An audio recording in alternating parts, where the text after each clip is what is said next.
Welcome to another session of entry Montessori.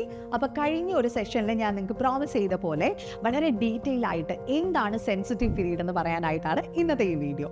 So sensitive period എന്ന് ഇപ്പോൾ പലപ്പോഴായിട്ട് പലരും കേട്ടിട്ടുണ്ടായിരിക്കും അല്ലേ? What does that exactly means? Sensitive period എന്ന് പറഞ്ഞാൽ ഒരു കുട്ടി പല സ്കിൽസ് അതിൻ്റെ ഒരു കറക്റ്റ് ഏജ് അല്ലെങ്കിൽ ഒരു അപ്രോപ്രിയേറ്റ് ഏജിൽ ആ സ്കില്ല് പഠിക്കുന്ന പ്രോസസ്സിനെയാണ് മരിയ മോണ്ടിസോറി അല്ലെങ്കിൽ ആ ഒരു ഫേസിനെയാണ്, ആ ഗ്രോത്ത് ഫേസിനെയാണ് മരിയ മോണ്ടിസോറി എന്തായിട്ട് പറഞ്ഞിരിക്കുന്നത്? സെൻസിറ്റീവ് പീരീഡ് അല്ലെങ്കിൽ sensitive age of the child എന്നൊക്കെ പറഞ്ഞിരിക്കുന്നത്. ഓക്കെ, സോ അപ്പോൾ ഇനി ഈ ഫേസസിൽ ഇവർ പഠിക്കുന്ന സ്കിൽസ് എന്താണ്, എന്തൊക്കെ കാര്യങ്ങളാണ്, അല്ലെങ്കിൽ ആ സ്കിൽസ് ആ ടൈമിൽ പഠിച്ചില്ലെങ്കിൽ എന്തൊക്കെ ഉണ്ടാവുന്നതാണ് നമ്മൾ ഡിസ്കസ് ചെയ്യാൻ പോകുന്നത്. സി, ഒരു കുട്ടിയെ സംബന്ധിച്ച് ഒരു അറൌണ്ട് 5 സെൻസിറ്റീവ് പീരീഡ്സ് ഉണ്ട്. First one is sensitivity to order, second one is sensitivity to language, third one is sensitivity to movement, fourth one is sensitivity to small objects, and fifth is sensitivity to learn through senses. കേൾക്കുമ്പോൾ ഭയങ്കര ടപ്പ് ടപ്പ് ടപ്പ് ടപ്പ് ടപ്പ് എന്നുള്ള വാക്കുകളൊക്കെ ആയിട്ട് തോന്നും അല്ലേ? വളരെ ഈസിയാണ്. അതായത് നമ്മളുടെ ഫാമിലിയിൽ ഒരു കുഞ്ഞ് ജനിച്ചു കഴിഞ്ഞാൽ ആ കുഞ്ഞിൻ്റെ വളർച്ചയിൽ സംഭവിക്കുന്ന കാര്യങ്ങൾ തന്നെയാണ് ഈ സെൻസിറ്റീവ് പീരീഡിലൂടെ മരിയ മോണ്ടിസോറി നമുക്ക് പറഞ്ഞു തരുന്നത്. പക്ഷേ പലരും നമ്മൾ അവെയർ അല്ല, അല്ലെങ്കിൽ നമ്മൾക്ക് കണ്ടിട്ട് മനസ്സിലാകാത്ത കാര്യങ്ങളാണ് ഈ സെൻസിറ്റീവ് പീരീഡ് എന്ന് പറയുന്നത്. സോ ഇത് മനസ്സിലാക്കി കഴിഞ്ഞു കഴിഞ്ഞാൽ ഒരു കുട്ടിയുടെ ഗ്രോത്ത് ഫേസിനെ വളരെ ഈസി ആയിട്ട് നമുക്ക് ഡീൽ ചെയ്യാൻ പറ്റും. So in your class room also and in your home also you can be A better mother and A better teachers, you know more about sensitive period. So first one is sensitivity to order. അല്ലേ, എന്താണ് ഈ sensitivity to order? എല്ലാ മനുഷ്യനും അല്ലെങ്കിൽ എല്ലാ കുട്ടിക്കും ജീവിതത്തിൽ ഏറ്റവും ഇമ്പോർട്ടൻ്റ് ആയിട്ടുള്ള കാര്യമാണ് ഓർഡർ. ഒരു കുഞ്ഞ് ജനിക്കുന്ന സമയം തൊട്ട് തന്നെ അവന് കാര്യങ്ങൾക്കെല്ലാം ഒരു ഓർഡർ ഉണ്ടാവണം. അപ്പോൾ നിങ്ങൾ ചോദിക്കും, പിന്നെ കുഞ്ഞു കുട്ടികൾക്കല്ലേ കാര്യങ്ങൾക്ക് ഓർഡർ? ജസ്റ്റ് ഒന്ന് ആലോചിച്ച് നോക്കൂ, ഒരു കുഞ്ഞ് ജനിച്ചാൽ നടക്കുന്ന ഫേസ് എന്താണ്? അവൻ ഉണരും, പാല് കുടിക്കും, ഉറങ്ങും, പിന്നെയും കറക്റ്റ് 2 മണിക്കൂർ ഒരു അലാം വെച്ച പോലെ സെറ്റ് ചെയ്ത പോലെ എന്ത് ചെയ്യും? വീണ്ടും എണീക്കും, ഫുഡ് കഴിക്കും, ഉറങ്ങും അല്ലേ? ഇതിങ്ങനെ ഒരു ഏജ് വരെ ഇവരുടെ ഒരു ഓർഡറിൽ ഇങ്ങനെ പോകും. ഈ ഓർഡർ ഒന്ന് തെറ്റിയാലോ? നമ്മൾ പറയുമല്ലേ, ഇന്ന് ട്രാവൽ ചെയ്തുകൊണ്ട് പുള്ളിക്കാരൻ്റെ കുഞ്ഞിൻ്റെ ഉറക്കമൊന്നും കറക്റ്റ് ആയില്ല, ഓർഡറൊക്കെ ആകെ മാറിയത് കൊണ്ടാണ് കരച്ചിൽ, ദേഷ്യം, വാശി എന്നൊക്കെ പറയും. സോ അതാണ് sensitivity to order. Okay, so ജനിക്കുന്ന കുഞ്ഞ് തൊട്ട് ഒരു മനുഷ്യന് സെൻസിറ്റിവിറ്റി ടു ഓർഡർ അല്ലെങ്കിൽ ഓർഡർ എന്ന് പറയുന്ന ഒരു കാര്യം വളരെ വളരെ അത്യാവശ്യമാണ്. അല്ലെങ്കിൽ ആ കുഞ്ഞു കാലം തൊട്ടേ കുട്ടിയിൽ ഉണ്ടായി വരുന്ന അല്ലെങ്കിൽ കുട്ടി പഠിച്ചു വരുന്ന ഒരു കാര്യമാണ് സെൻസിറ്റിവിറ്റി ടു ഓർഡർ. അതുകൊണ്ടാണ് ഈ പഴമക്കാരൊക്കെ പറയത്തില്ലേ, നമ്മൾ കുഞ്ഞിലെ ഒരു അടുക്കും ചിട്ടയും ഉണ്ടാക്കിയെടുക്കണം എല്ലാ കാര്യത്തിനും എന്ന് പറയും. എന്നിട്ട് പറയും അവരെന്താ, ചുട്ടയിലെ ശീലം ചുടല വരെ.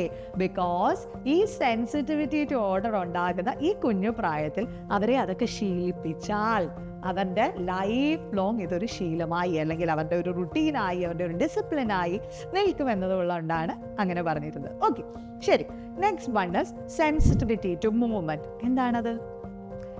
നമ്മളെ ഒരു കുഞ്ഞ് ജനിച്ചു കഴിഞ്ഞാൽ നമ്മൾ ഡെയിലി അതിന് ക്ലാസ് എടുത്തിട്ടാണോ കുഞ്ഞ് നടക്കുന്നത്?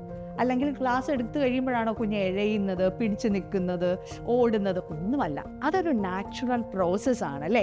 ദ പ്രോസസ് ഓഫ് ലേണിങ് അല്ലേ? ആ കുട്ടി തന്നെ സ്വയമേ അത് മൂവ് ചെയ്യാൻ പഠിക്കുക, എഴയുക. ആദ്യം കമന്ന് വീഴും, പിന്നെ എഴയുന്നു അല്ലേ, പിന്നെ പിടിച്ചു നിൽക്കുന്നു, നടക്കുന്നു, ഓടുന്നു. ഇതൊക്കെ എന്താണ്? അവർ ആ ഒരു സ്പെസിഫിക് ഏജിൽ തന്നെ അറ്റൈൻ ചെയ്യേണ്ട സ്കില്ലാണ്. ഇനി ഈ മൂവ്മെന്റ് അല്ലെങ്കിൽ ഈ നടത്തമൊക്കെ ആ ഒരു ഏജിൽ തന്നെ അറ്റൈൻ ചെയ്തില്ലെങ്കിൽ എന്ത് പറ്റും? ഇപ്പോൾ നമ്മൾ പല കുട്ടികളെയും കാണാറുണ്ട്, ഫിസിക്കലി ഹാൻഡിക്യാപ്ഡ് ആയിരിക്കാം, അല്ലെങ്കിൽ ഈ ഗ്രോത്ത് ഫേസിൻ്റെ സമയത്ത് അവർക്ക് എന്തെങ്കിലും ഒടിവോ ചതവോ കാരണം പ്ലാസ്റ്റർ ചെയ്തിരിക്കാം, അല്ലെങ്കിൽ കാലിന് ചെറിയ വളവൊക്കെ കുട്ടികളായിരുന്നെങ്കിൽ അവർക്ക് എന്തെങ്കിലും ബെൽറ്റൊക്കെ ഇട്ട് വെച്ചിരിക്കാം. ആ ഗ്രോത്ത് ഫേസിൽ അവർക്ക് നടക്കാൻ പറ്റിയില്ലെങ്കിൽ, അല്ലെങ്കിൽ ഒരു സ്പെസിഫിക് സ്കിൽ അക്വയർ ചെയ്യാൻ പറ്റിയില്ലെങ്കിൽ, പിന്നെ ആ കുട്ടിക്ക് അത്രത്തോളം പ്രോപ്പറായിട്ട് ലൈഫിൽ ഒരിക്കലും ആ സ്കിൽ അറ്റൈൻ ചെയ്യാൻ പറ്റില്ല എന്നാണ് മരിയ മോണ്ടിസോറി പറയുന്നത്. ഇതെന്തിനാണ് പറഞ്ഞതെന്ന് വെച്ച് കഴിഞ്ഞാൽ, നടക്കാൻ തുടങ്ങിയ നിങ്ങളുടെ കുട്ടികളെ മാക്സിമം നടക്കാൻ സമ്മതിക്കുക. 2.5 വയസ്സുള്ള ഒരു കുട്ടി സ്കൂളിൽ വന്നാൽ അതിനെ ചെയറിൽ പിടിച്ചിരുത്താൻ ശ്രമിക്കരുത്. മേക്ക് ദം സെറ്റ് ഫ്രീ എന്ന് വെച്ചാൽ അപ്പോൾ ടീച്ചറെ അങ്ങനെ ഇറങ്ങി ഓടാൻ സമ്മതിക്കണ്ട. ഫ്രീഡം വിത്തിൻ ലിമിറ്റ്സ് അല്ലേ നമ്മൾ പറഞ്ഞിട്ടുള്ളതാണ്. അപ്പം ഒരു കുട്ടിയെ പിടിച്ച് റെസ്ട്രിക്റ്റ് ചെയ്യരുത് എന്ന് നിങ്ങളെ മനസ്സിലാക്കി തരാനാണ് ഈ സെൻസിറ്റിവിറ്റി ടു മൂവ്മെന്റിനെ കുറിച്ച് പറഞ്ഞത്. കാരണം അവർക്ക് മൂവ്മെന്റ് ആവശ്യമാണ്. അവർ മൂവ്മെന്റ് പഠിച്ചു വരുന്ന ഒരു ഏജ് ആണ് 2.5 എന്ന് പറയുന്നത്. ഓക്കെ, അപ്പോൾ എപ്പോഴും അവരെ പിടിച്ച് ഇരുത്താൻ ശ്രമിക്കരുത്. Okay, next one is sensitivity to small objects. നമ്മൾ കണ്ടിട്ടില്ലേ ഈ ഇഴയുന്ന പ്രായത്തിലെ നമ്മുടെ കുഞ്ഞുമക്കൾ വീട്ടിലാണെങ്കിലും അല്ലെങ്കിൽ ഇപ്പം സ്കൂളിൽ ബേബി ഡേ കെയർ ഒക്കെ ചെയ്യുന്നവർക്കറിയാം, ഇഴഞ്ഞു പോയിട്ട് നമ്മൾ പോലും കാണാത്ത കുഞ്ഞു കുഞ്ഞു സാധനങ്ങൾ വീട്ടിൻ്റെ ഏതെങ്കിലും ഒരു കോണിൽ നിന്ന് എടുത്തുകൊണ്ട് വരും അല്ലേ. ചില കുട്ടികൾ ഇൻസെക്ട്സിനെയൊക്കെ പിടിക്കും, പല്ലി, പാറ്റ ഒക്കെ അല്ലേ. അപ്പോൾ നമ്മൾ പറയും ഈ കുഞ്ഞു സാധനങ്ങളൊക്കെ ഇത് എവിടെ നിന്ന് എടുത്തുകൊണ്ട് വരുന്നു എന്ന് നമ്മൾ ചോദിക്കാറുണ്ട്. നമ്മൾ കണ്ടില്ലല്ലോ എന്ന് പറയും. ആ ഏജ് ഗ്രൂപ്പിലാണ് അവർക്ക് കുഞ്ഞു കുഞ്ഞു ഒബ്ജക്ട്സിനോട് സെൻസിറ്റിവിറ്റി തോന്നുന്നത്. ഇതിനാ ഇത്രയും ഒരു വിയേർഡ് സെൻസിറ്റിവിറ്റി എന്ന് തോന്നുന്നുണ്ടോ? അത് വിയേർഡ് സെൻസിറ്റിവിറ്റി അല്ല, അവരുടെ ഫോക്കസ് കോൺസെൻട്രേഷൻ ഒക്കെ കൂട്ടുന്ന ഒരു ഏജ് ആണത്. അപ്പോൾ ഒരിക്കലും ഇനി ഒരു കുട്ടി പോയി നമ്മൾ കാണാത്ത ഒരു വസ്തു എടുത്തുകൊണ്ട് വരുമ്പോൾ അവരെ വഴക്ക് പറയരുത്. Because that is their mental development. അവരുടെ ഫോക്കസ് കോൺസെൻട്രേഷൻ ഇതെല്ലാം കൂടുന്നതിൻ്റെ ഭാഗമായിട്ട് അവരുടെ വളർച്ചയിൽ ഉണ്ടാകുന്ന ഒരു ഫേസ് ആണ് sensitivity to small objects. Next, sensitivity to language. അതെന്താണ്?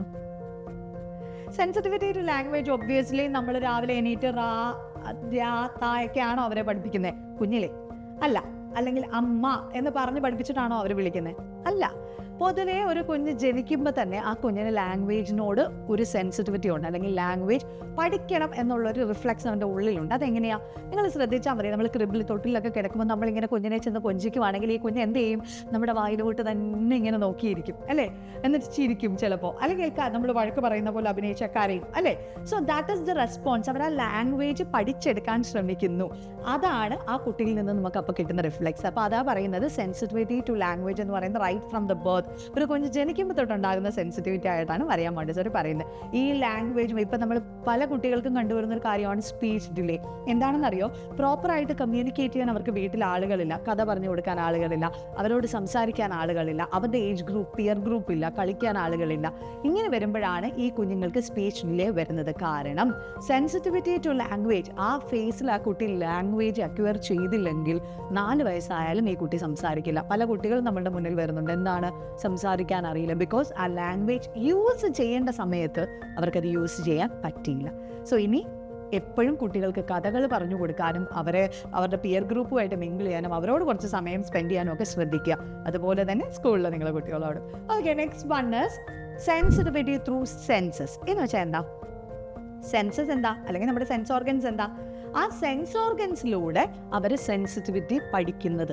അതായത് ടച്ച് ചെയ്യുമ്പോൾ കിട്ടുന്ന സെൻസസ്, ടേസ്റ്റ് ചെയ്യുമ്പോൾ ഫുഡിൻ്റെ ടേസ്റ്റ്, ഹിയർ ചെയ്യുക അല്ലെ, കാണുക. ഇതാണ് sensitivity to learn through senses എന്ന് പറയുന്നത്.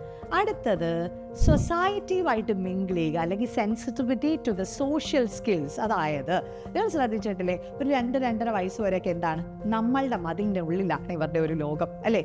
അത് കഴിയുമ്പോൾ ഇവരെന്ത് ചെയ്യും?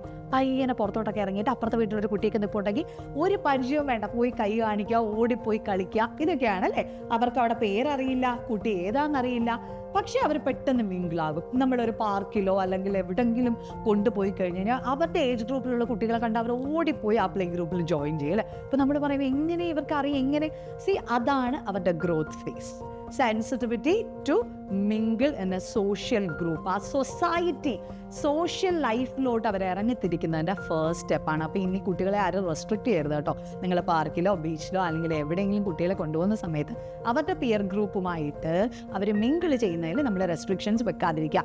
അതുപോലെ തന്നെ 2.5 തൊട്ട് അവർക്ക് അവരുടെ പിയർ ഗ്രൂപ്പുമായിട്ട് മിങ്കിൾ ചെയ്യാൻ അവർ ഏതെങ്കിലും ഒരു സ്കൂളിൽ അത്യാവശ്യമായിട്ട് ജോയിൻ ചെയ്യിപ്പിക്കുകയും വേണം. സോ ഇതാണ് മറിയ മോണ്ടിസോറി പറഞ്ഞ സെൻസിറ്റീവ് പീരീഡ്. ഇപ്പോൾ നമ്മളുടെ കുട്ടികളായിട്ട് ലിങ്ക് ചെയ്തപ്പോൾ ഞാൻ നേരത്തെ പറഞ്ഞ വലിയ വലിയ പേരുകളൊക്കെ വളരെ വളരെ സിമ്പിൾ ആയത് കണ്ടോ. അപ്പോൾ ഇനി ഈ സെൻസിറ്റീവ് പീരീഡ്സ് മനസ്സിലാക്കി വേണം ആസ് എ ടീച്ചർ നിങ്ങൾ നിങ്ങളുടെ ക്ലാസ് റൂമിലെ കുട്ടികളെയും ഡീൽ ചെയ്യാൻ. അതുപോലെ as A mother you can be A better mother. Thank you.